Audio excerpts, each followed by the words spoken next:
নমস্কার বন্ধুরা, Priyanka's bright story চ্যানেলের আরেকটি দারুণ স্বাদের রেসিপিতে সকলকে স্বাগত জানাই। আজ এনেছি নিরামিষ দিনে জমিয়ে খাওয়ার মতো একটা রেসিপি।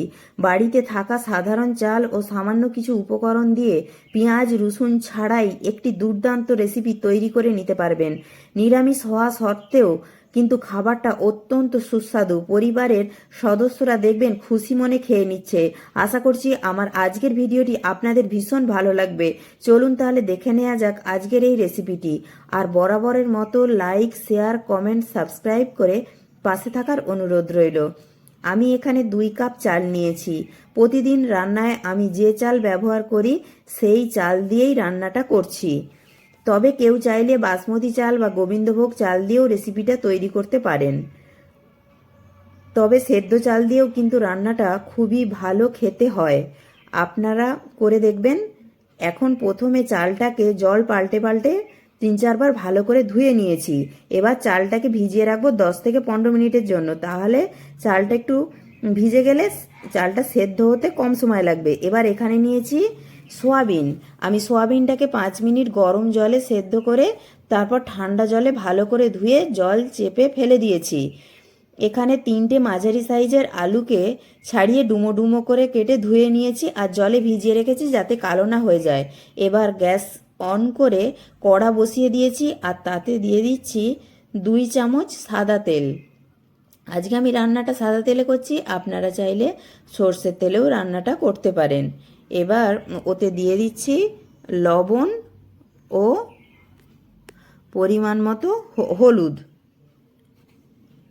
এবার লবণ হলুদটাকে তেলের সঙ্গে মিশিয়ে নিয়েছি। এবার ডুমো ডুমো করে কেটে রাখা আলুগুলোকে দিয়ে দিচ্ছি, দিয়ে আলুগুলোকে ভেজে নেব। মিনিট খানেকের জন্য আলুগুলোকে বেশ একটু লালচে লালচে করে ভেজে নেব।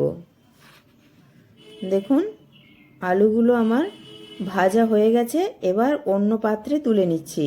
এবার ওই তেলেতেই দিয়ে দিচ্ছি সয়াবিন। সয়াবিনগুলোকেও 1 থেকে 2 মিনিটের জন্য ভেজে নেব। একটু ভেজে নিলে সয়াবিনের মধ্যে যে একটা গন্ধ থাকে তা আর থাকবে না। আর সব সময় সয়াবিনগুলোকে পরে ভাজবেন, মানে আগে আলু ভেজে নিয়ে তারপরে সয়াবিন ভাজবেন। আগে সয়াবিন ভাজতে গেলে সব তেল সয়াবিন টেনে নেবে। সয়াবিনগুলো ভাজা হয়ে গেছে। এবার কড়ায় দিয়ে দিচ্ছি আরও 2 টিস্পুন সাদা তেল। এবার দিয়ে দিচ্ছি একটা দারচিনি, 3টে লবঙ্গ, 3টে এলাচ একটু থেতো করে দিলাম, একটা তেজপাতা, হাফ টিস্পুন গোটা জিরে দিয়ে ফোড়নটাকে একটু ভেজে নিচ্ছি। এবার দিয়ে দিচ্ছি 2টো মাঝারি সাইজের টমেটো কুচি আর দেব হাফ টিস্পুন লবণ। লবণ দিলে টমেটোটা দেখবেন তাড়াতাড়ি নরম হয়ে যাবে আর ভাজাও হয়ে যাবে। 1 থেকে 2 মিনিট টমেটোটাকে একটু ভেজে নিয়েছি। এবার ওতে দিয়ে দিচ্ছি 1 টিস্পুন আদা বাটা। আদাটাকে দিয়েও টমেটোর সঙ্গে একটু ভেজে নেব, তাহলে আদার কাঁচা গন্ধটা চলে যাবে।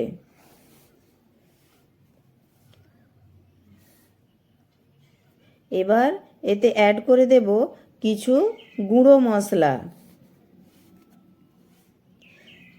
যেমন হাফ টিস্পুন হলুদ গুঁড়ো, হাফ টিস্পুন জিরে গুঁড়ো, হাফ টিস্পুন ঝাল লঙ্কার গুঁড়ো, হাফ টিস্পুন ধনে গুঁড়ো, 1 টিস্পুন কাশ্মীরি লঙ্কার গুঁড়ো। এতে করে রান্নার রঙটা খুব সুন্দর হবে। মশলাগুলিকে এখন ভালো করে কষিয়ে নিতে হবে। মশলা যাতে পুড়ে না যায় তাই সামান্য একটু জল দিয়ে মশলাটাকে কষিয়ে নেব আর গ্যাসের ফ্লেমটাকে লোতে রাখবো, যাতে মশলার কাঁচা ভাবটা চলে যায় আর মশলা থেকে তেল ছেড়ে যায়। প্রায় 3 থেকে 4 মিনিট মশলাটাকে ভালো করে কষিয়ে নিয়েছি। দেখুন মশলা থেকে তেল ছেড়ে গেছে। এবার এতে দিয়ে দিচ্ছি ভেজে রাখা আলু ও সয়াবিনগুলি। এবার আলু ও সয়াবিনগুলোকে মশলার সঙ্গে একটু কষিয়ে নিচ্ছি।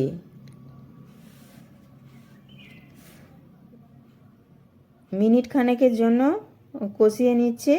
এবার ওতে দিয়ে দিচ্ছি হাফ টিস্পুন গোলমরিচের গুঁড়ো ও হাফ টিস্পুন গরম মশলার গুঁড়ো দিয়ে আলু সয়াবিনের সঙ্গে মশলাটাকে আরও 2-3 মিনিট কষিয়ে নিচ্ছি গ্যাসের ফ্লেমটাকে লোতে রেখে।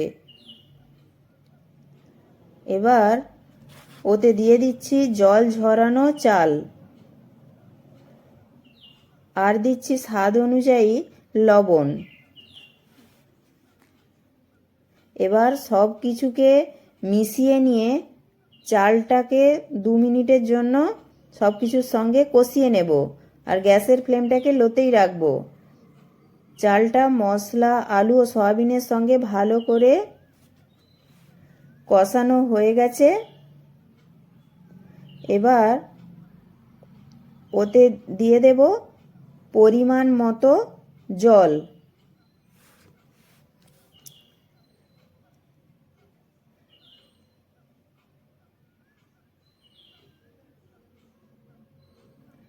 এই কাপটা মেপে আমি চাল নিয়েছিলাম 2 কাপ, তাই এই কাপটা মেপে আমি জল দিচ্ছি 4 কাপ গরম জল। যে কাপ বা বাটি মেপে চাল নেবেন তার ডবল জল দেবেন। আর দিচ্ছি 4-5টা কাঁচা লঙ্কা।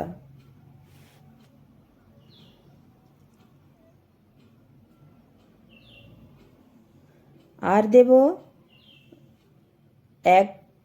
এক মুঠো ধনে পাতা কুচি।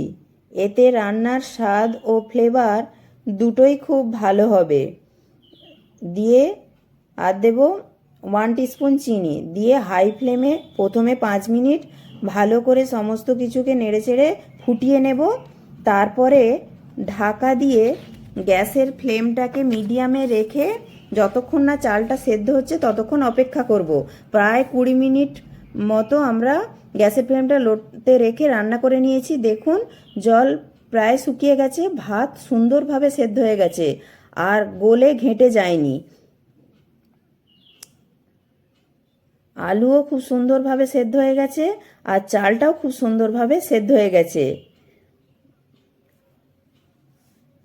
দেখুন কত সুন্দর ঝরঝরে তৈরি হয়ে গেছে। আর দেখুন একটা আমি আলু চেক করে নিচ্ছি। দেখুন আলুটা খুব সুন্দরভাবে সেদ্ধ হয়ে গেছে।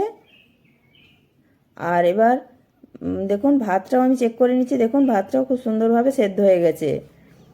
এবার সবশেষে দিয়ে দিচ্ছি 1 টিস্পুন ঘি দেওয়ার পর ভালো করে আবারও সমস্ত কিছু মিশিয়ে নেব।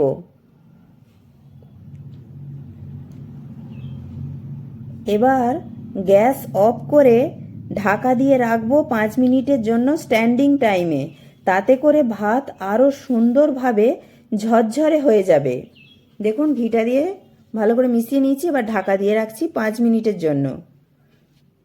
5 মিনিট পর ঢাকনা খুলছি। দেখুন একদম ঝরঝরে ভাত তৈরি হয়েছে, না বেশি গলে গেছে না কাঁচা রয়েছে, একদম পারফেক্টভাবে সেদ্ধ হয়ে ভাত ঝরঝরে তৈরি হয়েছে। আশা করছি আপনারা দেখে নিশ্চয়ই বুঝতে পারছেন ভাত কতটা ঝরঝরে তৈরি হয়েছে।